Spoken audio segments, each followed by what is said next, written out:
우리 하나님 아버지, 오후 시간도 이렇게 하나님께 영광 돌리며 예배를 드리게 해주시니 감사합니다. 이 시간도 또 결코 헛된 시간 되지 않게 하시고 또 신령한 것을 깨닫고 은혜 받는 시간 되게 하옵소서. 끝마칠 때까지 주께 맡기옵고 예수님의 이름으로 기원하옵나이다. 아멘. 찬송가 447장 찬송합니다. 부르고 나서 임순택 집사님 기도해 주시겠습니다. 이 세상 끝날까지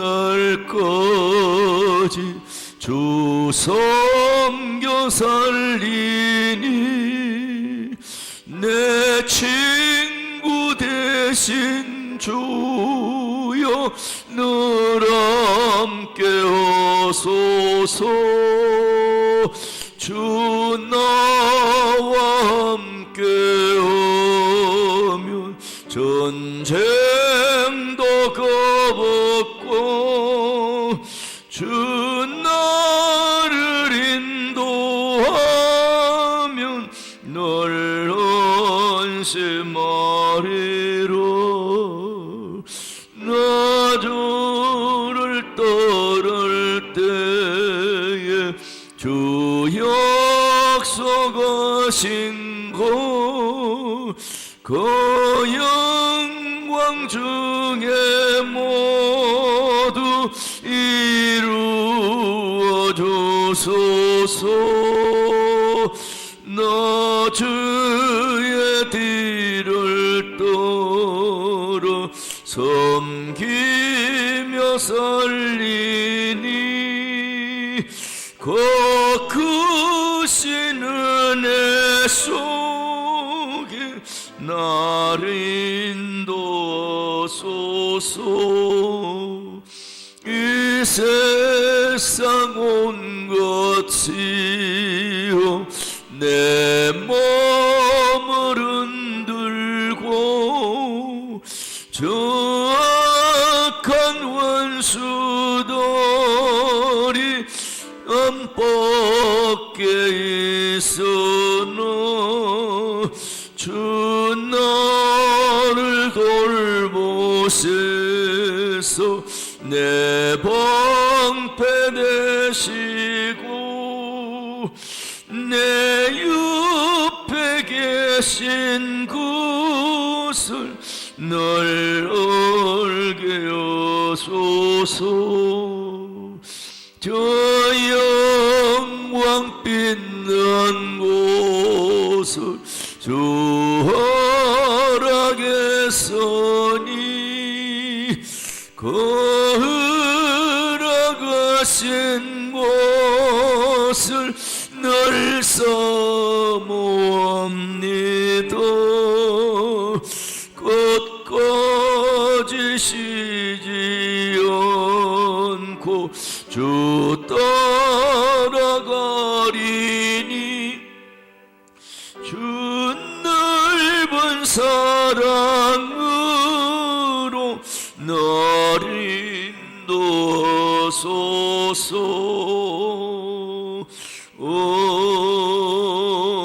아멘. 예, 우리 다 같이 기도하겠습니다.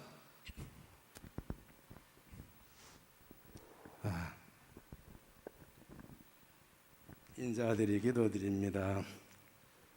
언제나 베르무시 우리를 눈땅에 체lem지게 해주시고 사랑해 주신 하나님 아버지가 더 감사의 영광을 돌려드립니다.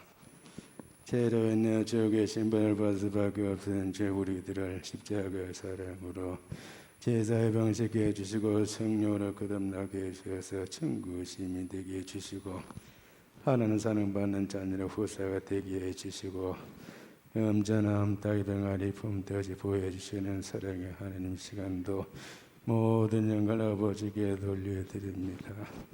또 병마를 싸우며 고통 중에 있는 성도들 있사오니 병낫기를 간광을 부려주는 자에게 목까지 질병이 전혀 없으신 치료의 하나님께 깨끗하게 처리해 주시길 원합니다. 아멘. 전방적으로 주님께 맡기고 사는 저희들이 되게 하여 주옵소서. 아멘. 은혜와 사랑에 풍성하신 나는 우리의 세보기를 축복하여 주시옵소서. 아멘. 주님 오신 날까지 항상 깨어있는 교회 되게 해주시고 진리의 국회에서 있는 교회 되게 해주시고 사랑으로 하나님 되는 교회 되게 하여 주시옵소서. 아멘. 대전의 교회 주님 믿음은 역사와 사랑과 수고와 소망과 인내가 있는 칭찬받는 교회 되게 해 주시옵소서. 아멘. 우리 교회가 단계까지 모든 족속을 대저로 삼는 정인의 역할을 잘 감당하게 하옵소서. 아멘. 그리고 우리 교회도 더 많은 충성스러운 일꾼들을 보내주시고 우리 소비가 다 더 크게 부흥되게 하여 주시옵소서. 아멘. 그래 우리 교회들 가정마다 건강 평강을 주시고 범사 영탕함을 주시고 자녀들이 주 안에서 잘 되도록 장래의 축복하여 주시옵소서. 아멘. 이 시간 다 목사님께 큰 권능을 주셔서 이 시간 우리들이 큰 은혜 받도록 도와주시옵소서. 아멘. 부지간 예수님의 이름으로 기도드립니다. 아멘.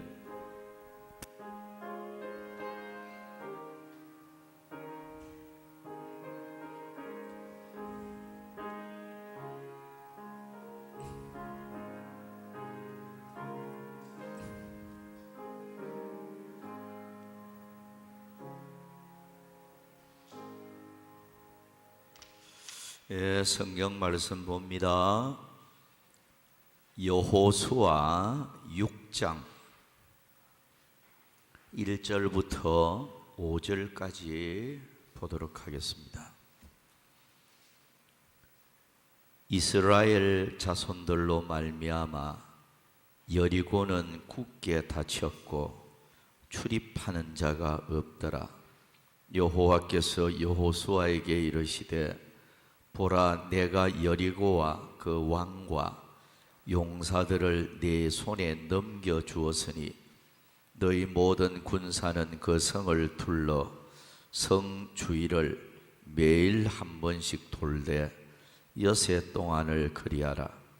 제사장 7은 7 양각 나팔을 잡고 언약궤 앞에서 나아갈 것이요 7째 날에는 그 성을 7번 돌며 그 제사장들은 나팔을 불 것이며 제사장들이 양각 나팔을 길게 불어 그 나팔 소리가 너희에게 들릴 때에는 백성은 다 큰 소리로 외쳐 부를 것이라. 그리하면 그 성벽이 무너져 내리리니 백성은 각기 앞으로 올라갈지니라 하시매. 아멘.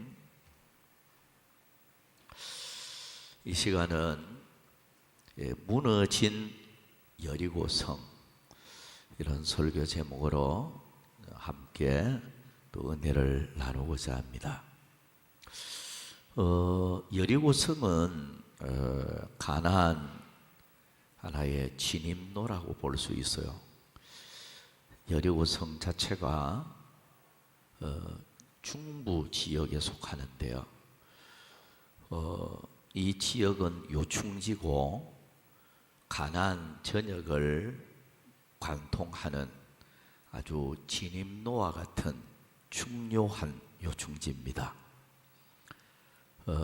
그리고 이 여리고성 자체가 아주 가파른 최고 정상에 있는 그런 그 여리고성입니다. 그리고 여리고성을 접근하기 위해서는 굉장히 가파른 절벽과 같은 이런 그 가파른 그것도 정상에 자리를 잡고 있어요. 게다가 여리고성은 이중벽으로 이 고고학적으로 발굴이 된 것은 이중벽이 되어 있어서 그것도 외벽은 35도 각도로 그렇게 되어 있어서 그 여리고성을 타고 오르기도 이거는 어렵고 그야말로 철옹성 같은 그런 난공불락의 성이 바로 이 여리고성입니다. 그래서 지리적으로도 그렇고 여러 모양으로 볼 때 이 여리고성은 사실 쉽게 점령할 수 없는 그런 요새지였습니다. 근데 이 여리고성을 결국 이제 하나님께서 아브람 때부터 아브람을 갈대아 우르에서 불러내실 때 그때 가나안 땅을 하나님께서 아브람 자손에게 주시기로 약속을 했습니다. 그러나 그 약속 가운데는 400년이 찬 후에 그 가나안 땅을 주겠다고 언약을 하셨습니다. 근데 과연 이제 요셉으로 인해서 야곱 족속들 70명이 애굽에 이주를 하게 됐고 거기에서 400년 동안을 실제로 탄압을 받고 또 애굽에서 생활을 하게 되죠. 그래서 그 히브리 민족이 400년이 지난 후에 출애굽을 모세를 통해서 하게 됩니다. 그리고 광야 40년 길을 이제 통과하고 이제 눈앞에 가나안 땅을 눈앞에 두고 이제 요단강만 건너면 이제 가나안을 소유할 수 있는 이런 눈앞에 와 있는데 결국은 모세는 느보산에서 사명을 다했기 때문에 하나님께서 그를 불러갑니다. 그래서 가나안 땅을 눈앞에 보고 모세는 꿈에도 그리던 가나안 땅을 밟고 싶었지만 그의 사명이 거기까지밖에 안 되기 때문에 하나님께서는 모세를 불러가셨습니다. 그리고 그 후계자 여호수아를 통하여 이제 가나안 정복 이것을 이제 시도를 하게 되는데 첫 관문이 바로 여리고성입니다. 자, 여리고성을 우리가 이래 보면 지리적으로 조금 전에 제가 표현했듯이 여리고성은 중부 지역입니다. 성경적으로 이래 보면요, 먼저 이 여호수아 6장에서 8장까지 내용을 보면 이 중부 지역을 먼저 칩니다. 이것을 접수를 하고요. 그 다음에 9장 10장까지 이래 보면 남부 지역 이것을 이제 점령을 하게 되고요. 그리고 11장 12장까지 보면 가나안 북부 지역을 점령을 하게 돼요. 그래서 맨 먼저 허리와 같은 부분입니다. 이 여리고성 자체가요. 중부 지역 허리 부분과 같은 이 지역을 먼저 점령을 하는 시도를 하게 돼요. 그것도 물론 하나님 지시에 의해서 하게 되는데요. 조금 전에 표현처럼 가나안 하나의 관문이고 이곳을 점령해야 가나안 전역을 이렇게 점령하는데 굉장한 그런 이점이 있기 때문에 전략적으로 중부 지역인 이 여리고성을 점령하기를 원했던 것입니다. 이것은 어떻게 보면 우리나라 6.25 동란 때 메가더 원수가 인천 상륙 작전을 하죠. 이게 꽉 우리나라 허리 부분 대단히 중요한 이 전략적으로 인천 상륙 작전을 하게 됩니다. 전략적으로 그랬는데 이 여호수아의 전략과 메가드 원수가 세운 전략과는 상통에 일치해요. 그래서 이 중부 지역을 먼저 접수를 해야 되겠다. 이런 전략 가운데서 이제 여리고성을 이렇게 쫓치기로 작정을 했던 겁니다. 그런데 여리고성을 점령하는 그 하나님의 명령을 이래 보면 도무지 이해할 수 없는 명령을 내려서요. 창, 칼, 뭐 이런 무기를 가지고 점령하는 게 아니고 하루에 한 번씩 한 바퀴씩만 여리고성을 돌고 마지막 날에는 이제 7바퀴를 돌도록 그렇게 하나님이 명했습니다. 정말로 어떻게 보면 이해할 수 없는 그런 그 명을 내렸습니다. 그런데 그 명에 따라서 움직였더니 난공불락과 같은 인간적으로 도무지 점령할 수 없는, 함락시킬 수 없는 이런 여리고성을 하나님께서 완전히 무너뜨리게 되고 점령하게 되는 그런 역사가 나타났습니다. 자, 이 시간 무너진 여리고성, 이런 설교 제목으로 몇 가지 교훈을 받도록 하겠습니다. 자, 첫째는 하나님이 넘겨주셨기에 여리고성은 무너졌습니다. 그러니까 하나님이 무너뜨리려고 작정을 했다는 거죠. 여리고성을 완전히 무너뜨리기 위해서 하나님이 작정했고 이스라엘 백성들에게 여리고성을 하나님이 넘겨주었다는 거예요. 하나님이 넘겨주니까 승리할 수 있었고 여리고성을 정복할 수 있었다. 자, 여기 여호수아 6장 1절 2절 본문에 보면 이스라엘 자손들로 말미암아 여리고는 굳게 닫혔고 출입하는 자가 없더라.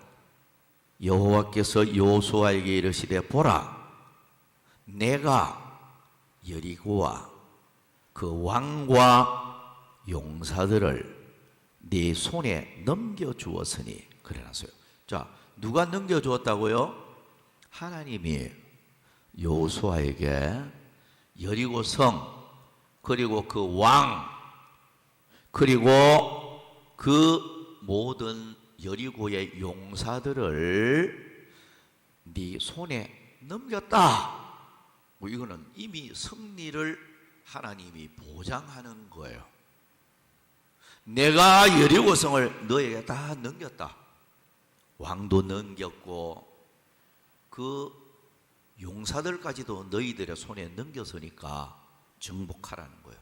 그러니까 하나님이 주시기로 이미 작정한 것을 이 말씀을 통해서 알 수가 있습니다.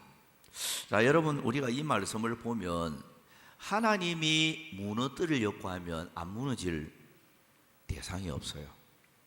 아무리 지키고 세우려고 해도요, 여호와께서 집을 세워주지 아니하면 세우는 자의 수고가 헛되며 그렇습니다. 아무리 강한 나라도요, 하나님이 무너뜨리려고 하면 무너뜨려버려요. 예를 들면 애국 같은 나라가 옛날에 그 당시에 모세 시대에 애국은 세계 최강대국이잖아요. 누가 애국 나라를 무너뜨릴 수가 있겠습니까? 근데 모세가 가서 여호와의 이름으로 결국 10가지 이적을 일으키고 애국 군대를 무너뜨립니다. 결국 승리하잖아요.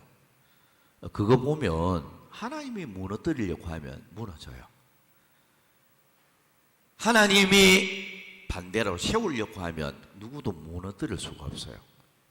그래서 성경에 보면 하나님은 세우기도 하시고 세운 것을 헐기도 하시는 하나님이라. 말씀하고 있어요. 이거 보면 참 언제나 두려운 생각이 들 수밖에 없어요. 나라가 하나님께서 그 나라를 무너뜨리려고 하면 그 나라 무너집니다. 아무리 뭐 왕이고 대통령이고 뭐 정치를 잘하고 뭐 지키려고 해도요, 하나님이 보시기에 악하다 이렇게 싶으면 무너뜨려 버려요. 그래서 어떤 분은 이런 질문을 해요. 성경에 보면 하나님이 무참하게 구약 성경에는 많은 사람을 죽이고 뭐 이러는데 왜 그렇게 꼭 죽여야 되느냐, 뭐 이제 이런 말을 하는데, 하나님께서 어느 한 나라나 어느 지역을 몰락시킬 때는 하나님의 심판이 내려지기 때문입니다. 예를 들면 가나안 땅을 점령하기 전에 하나님께서 남기지 말고 다 죽여라, 다 멸절시키라고 명했어요. 하나님은 사랑의 하나님인데 왜 가나안 족속들을 남김없이 다 죽이라고 했느냐? 또 성경에 보면 아말렉도 마찬가지죠. 아말렉과의 전쟁에서 짐승이든 남자나 아이든 뭐 여자나 누구든지 간에 다 죽이라, 남김없이 다 죽이라 했어요. 하나님은 사랑의 하나님인데 왜 그랬을까요? 우리가 알아야 될 것은 하나님은 사랑의 하나님이지만 심판자가 됩니다.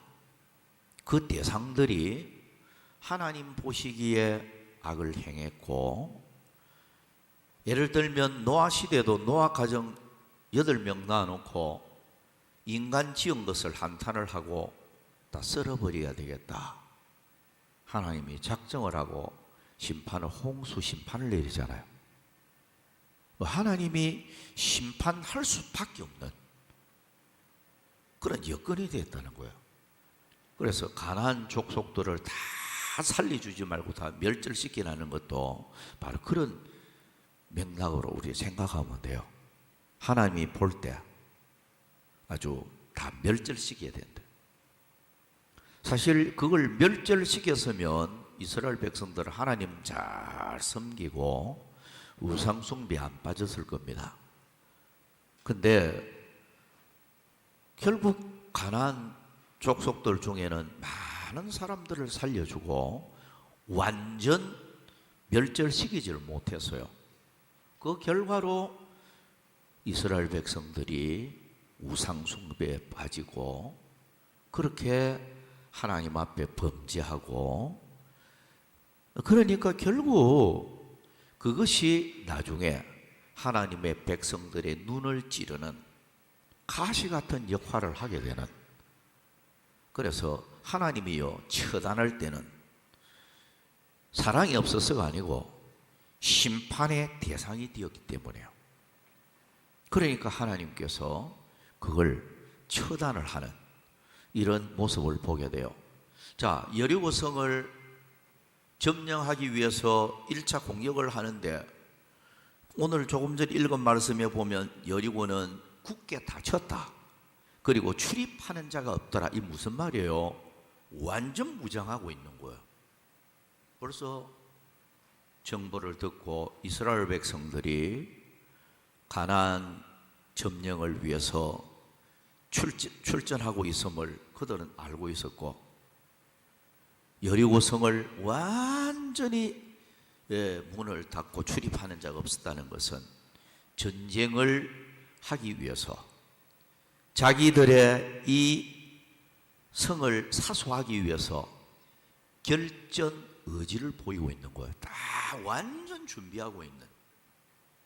그러나 아무리 성을 지키려고 하고 이 성을 사수하려고 해도 하나님이 무너뜨리려고 하니까 난공불락의 이 철옹성과 같은 여리고도 완전히 무너지는 이런 결과를 가지고 왔습니다. 이거 보면요, 하나님이요 한 나라 망하게 할 수도 있고요 나라를 세울 수도 있습니다. 아무리요, 옛날에 세계 최강대국 로마라고 하잖아요. 하나님이 로마 무너뜨려 버렸어요. 예. 미국이 아무리 최강대국이라도요, 미국도 하나님이 무너뜨려 보려고 하면 무너져요. 이거는 하나님의 그 손길을 피할 자가 없습니다. 이거 보면요, 정치하는 사람들도 정말로 하나님을 두려워해야 돼요. 아무리 나라를 지키려고 해도 하나님이 무너뜨리려고 하면 감당할 수가 없습니다. 결국 하나님께서 여리고성을 붙여주셨기 때문에 여리고성은 무너질 수밖에 없었다. 이런 교훈을 받게 됩니다. 그래서 여러분, 하나님이 우리 가정들을 세워주는 가정들이 되어져야 돼요. 하나님이 무너뜨려야 되겠다, 이런 생각을 들도록 하면 안 돼요. 하나님이 우리 가정들을 세워주도록, 세워주는 가정과 사업과 모든 범사가 그는 성공할 수밖에 없어요. 자, 두 번째로 넘어갑니다. 온전히 순종함으로 여리고성이 무너졌습니다. 여호수아 6장 3절에서 5절까지 보면, 너희 모든 군사는 그 성을 둘러 성 주위를 매일 한 번씩 돌되 여세 동안을 그리하라.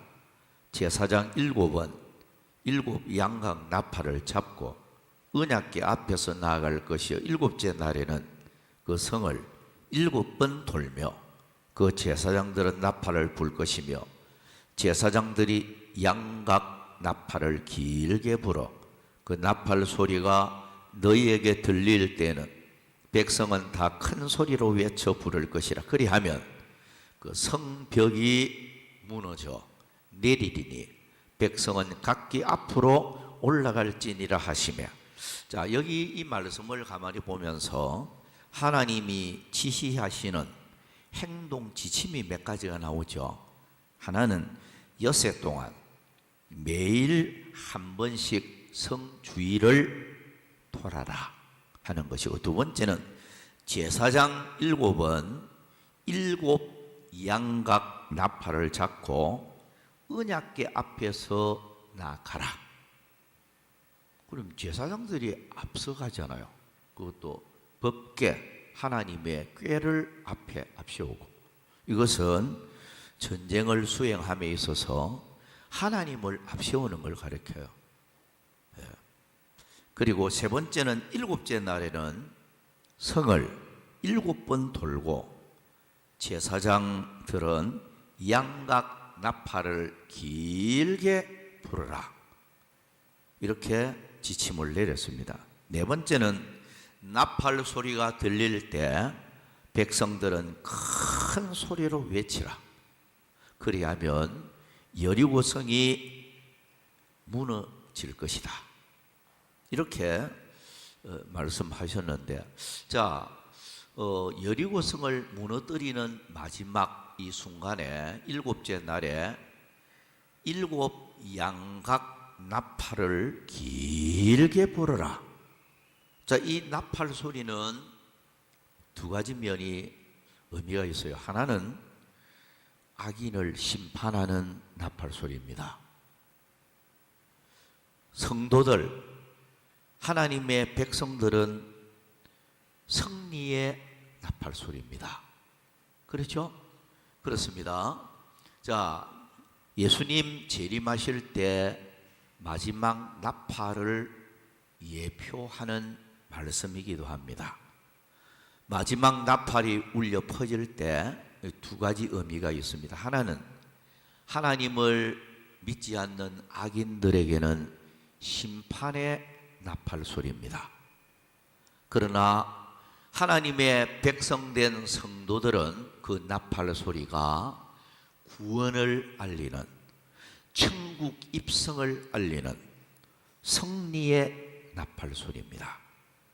똑같은 나팔 소리지만 믿는 자와 불신자의 차이는 엄청나게 크게 나누어진다 하는 것을 우리가 알아야 되겠습니다.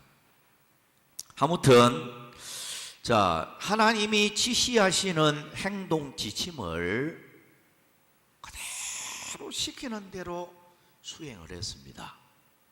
여호수아의 지휘 아래 그대로 순종을 했더니 난공불락과 같은 여리고성이 무너지는 승리의 계가를 부를 수 있었다.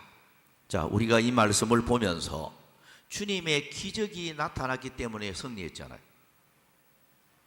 여호수아나 히브리 군대가, 이스라엘 군대가 강력해서 승리한 거 아니에요. 하나님의 능력의 손길로 승리한 거예요. 하나님이 정복하게 했고 하나님이 기적의 손길이 나타나서 난공불락과 같은 그 요새지를 완전히 무너뜨리고 정복하는 이런 결과가 나타났단 말이에요.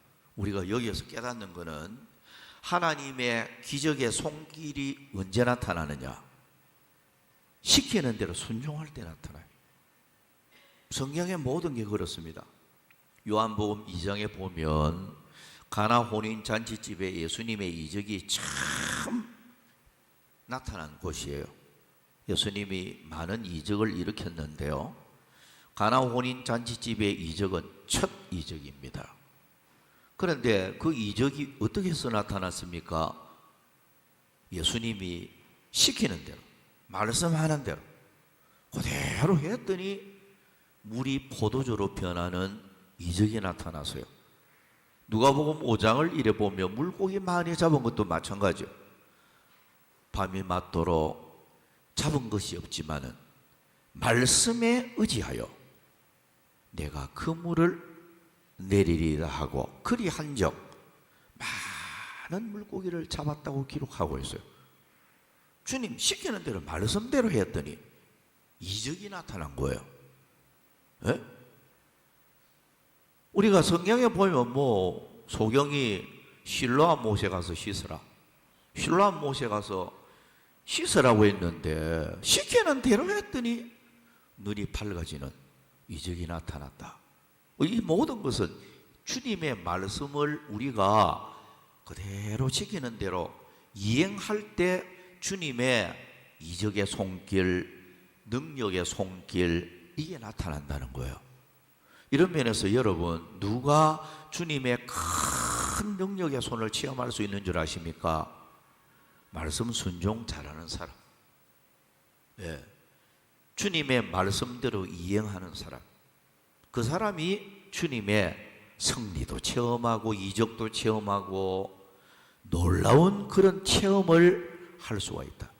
여리고성 무너진 이 이적은 사실 순종할 때 그 이적이 나타나기 때문에 오늘 우리도 여기에서 순종의 축복을 우리가 교훈으로 삼고 남은 여생 주님의 말씀 앞에 어떤 말씀이든지 간에 무조건 순종하는 이런 자세를 우리가 가져야 되겠습니다. 세 번째는 여리고성 패망 때도 믿음의 가정은 구원을 받았습니다. 여리고성이 완전히 무너지고 여리고성이 완전히 멸망하는 가운데서도 믿음의 가정, 라합 가정은 구원하셨습니다. 여호수아 6장 17절 말씀에 보면 이 성과 그 가운데에 있는 모든 것은 여호와께 온전히 바치되 기생 라합과 그 집에 동거하는 자는 모두 살려주라. 이는 우리가 보낸 사자들을 그가 숨겨 주었음이니라. 여호수아 6장 23절에 보면 정탐한 젊은이들이 들어가서 라합과 그의 부모와 그의 형제와 그에게 속한 모든 것을 이끌어내고 또 그의 친족도 다 이끌어내어 그들을 이스라엘의 진영 밖에 두고 그래놨어요. 그러니까 여리고성을 멸망시키기 전에 간첩들이 거기 파견이 되었죠. 정탐꾼들이죠. 정탐꾼들이 파견이 되어져서 기생 라합의 가정의 보호로 인해서 이제 그 정탐꾼들이 보호를 받았고요. 무사히 창을 타고 탈출을 해서 그 정탐꾼들이 무사히 빠져나왔죠. 그래서 이 정탐꾼들이 다시 여리고성을 멸망시키기 전에 먼저 들어가서 그 기생 라합에게 속한 모든 사람들을 다 빼내서 이스라엘 진영에 안전하게 두었단 말이죠. 그러니까 기생 라합에게 속한 사람들을 먼저 다 빼내서 이스라엘 진영에 두고 그 다음에 총 공격이 이루어져서 여리고성을 완전히 멸망시키는 이런 그 결과를 가지고 왔다는 겁니다. 자, 이 기생 라합 가정이 안전하게 구원을 받았는데요. 그러면 기생 라합의 가정이 구원받은 원인이 무엇일까? 이걸 몇 가지로 간략하게 생각을 하도록 하겠습니다. 자, 라합 가정이 구원을 받게 된 원인은 우리가 먼저 첫 번째 생각할 수 있는 게 믿음으로 구원을 받았습니다. 여호수아 2장 11절에 보면 너희의 하나님 여호와는 위로는 하늘에서도 아래로는 땅에서도 하나님이시니라. 라합의 고백입니다. 그러니까 하나님은 하늘에서나 땅에서나 우주 만물을 지배하는, 통치하는 하나님이심을 라합이 고백을 하고 있어요. 그래, 하나님이라는 신을 인정하고 있는 라합을 보게 됩니다. 누구에게 이 진리를 들었는지 그거는 모르지만 라합은 하나님의 신을 인정하고 있는 이런 모습을 보게 되고요. 또 우리 신약 성경 히브리서 11장 31절을 보면 이렇게 기록을 하고 있어요. 믿음으로 기생 라합은 정탐꾼을 평안히 영접하였으므로 순종하지 아니한 자와 함께 멸망하지 아니하였도다. 신약 성경이 뭐라고 이야기합니까? 여리고성이 다 멸망할 때 기생 라합 가정이 멸망하지 않고 구원을 받고 안전했던 것은 믿음으로 라고 성경이 기록하고 있어요.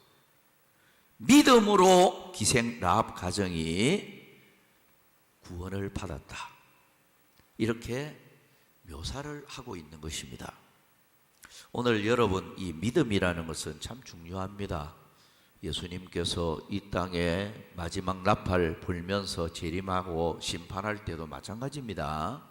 세상을 멸망시킬 날이 점점 다가오고 주님 재림은요, 조금 전에 내 표현했듯이 믿는 자는 승리의 날이고 불신자는 심판의 날입니다. 그래서 예수님께서 재림하는 목적은 분명합니다.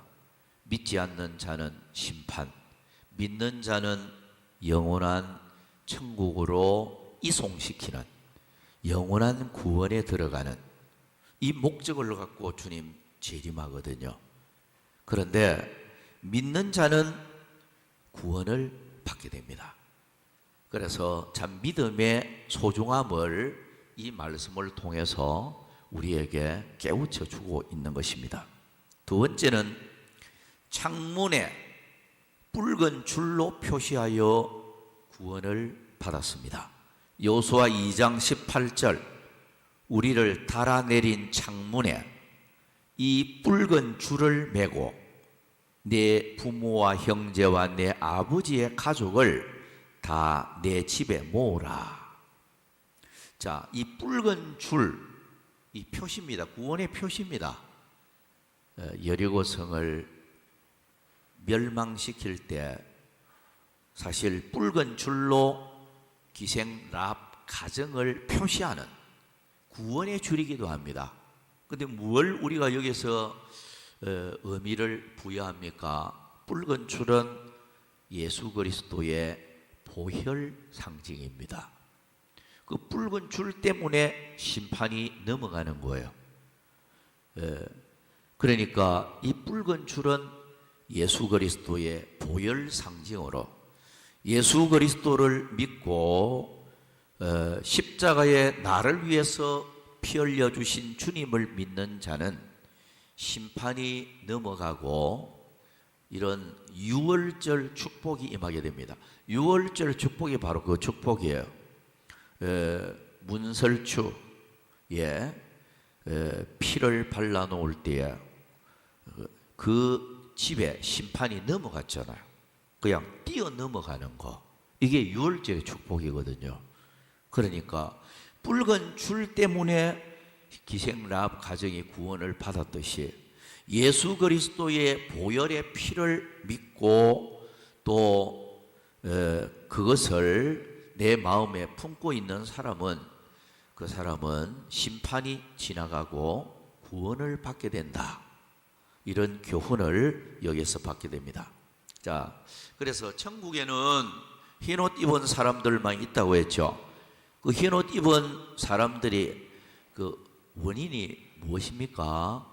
십자가의 어린 양의 보혈로 씻음을 받은 사람들만 있는 곳이기 때문에 천국에는 흰 세마포 옷을 입고 있는 사람들만 있습니다. 그래서 예수 그리스도의 보혈을 믿는 사람은 심판이 없다, 지나간다 하는 것을, 구원의 은총이 주어진다 하는 걸 깨닫게 되고요. 마지막으로 세상 것을 다 포기할 때 구원을 받았습니다. 여호수아 6장 24절에 보면 무리가 그 성과 그 가운데 있는 모든 것을 불로 사르고 은금과 동철 기구는 여호와의 집 곳간에 두었더라. 자, 기생 라합과 그에게 속한 자들이 몸 빠져나오는 것도 급해서요. 이거는 여리고성 함락이 임박했기 때문에 기생 라합에게 속한 자들은 몸만 빠져나오는, 이 탈출하는 것만 해도 바빴어요. 여리고성에 있는 중요한 것들은 어떻게 가지고 나올 수가 없었지 않겠습니까? 그러니까 여리고성이 완전히 무너지고 멸망할 때에 모든 것을 포기하고 몸만 빠져나오는 이런 가정이 되었던 것입니다. 이것은 뭘 의미하는 겁니까? 오늘 세상 것을 포기하고 오직 주님만 바라보는 자가 구원을 받게 되고 또 축복을 누릴 수 있음을 우리에게 교훈하는 그런 내용이 아닐 수가 없습니다. 마가복음 10장 29절에서 30절까지 보면 예수께서 이르시되 내가 진실로 너에게 이르노니 나와 복음을 위하여 집이나 형제나 자매나 어머니나 아버지나 자식이나 전토를 벌인 자는 현세에 있어 집과 형제와 자매와 어머니와 자식과 전토를 100배나 받되 박해를 겸하여 받고 내세에 영생을 받지 못할 자가 없느니라. 자, 여러분, 천국과 예수님을 보배 삼고 세상 것을 포기할 줄 아는 사람만이 구원의 은총과 천국을 소유하는 이런 축복을 누릴 수가 있습니다. 어떻게 보면 기생라합 가정은 몸만 빠져나오고 구원은 받았지만 세상 것을 포기할 때 그 은총을 입은 사람들입니다. 오늘 우리들도 예수님만을 나의 보배로 여기고 천국만을 나의 보배로 여기고 오직 주님만 바라보고 우리가 주님을 따라가는 그런 우리가 되어질 때 금세도 주님께서 많은 축복으로 갚아주실 것이고 또 주님 앞에 영생과 상급이 있으리라 믿어 의심치 않습니다. 말을 전체적으로 정리하면서 하나님이 붙여주고 하나님이 여리고성을 무너뜨리려고 하니까 철옹성 같은 여리고도 무너지는 하나님의 능력 앞에 무너지는 이 모습을 보면서 하나님이 세워주는 가정, 하나님이 우리의 남은 인생길에 모든 것을 세워주고 흥하게 해 주시는 이런 축복이 나타나야 우리는 성공하고 잘 되어질 수 있다. 이런 교훈을 받고 그런 면에서는 무조건 주님의 말씀에 순종하자. 말씀만 따라가면 주의 능력의 손길은 나타난다. 이적의 손길은 나타난다. 그리고 무엇보다도 끝까지 믿음을 잘 지키라. 기생라합 가정은 예수님의 족보에까지 올라가는 예수님의 육신으로 말하면 예수님의 할머니가 되어지는 이런 영광을 기생라합 가정이 얻게 되었습니다.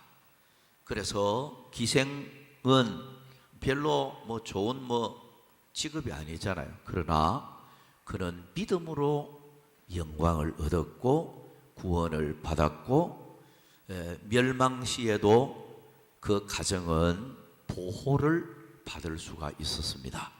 오늘 우리도 끝까지 믿음 잘 지키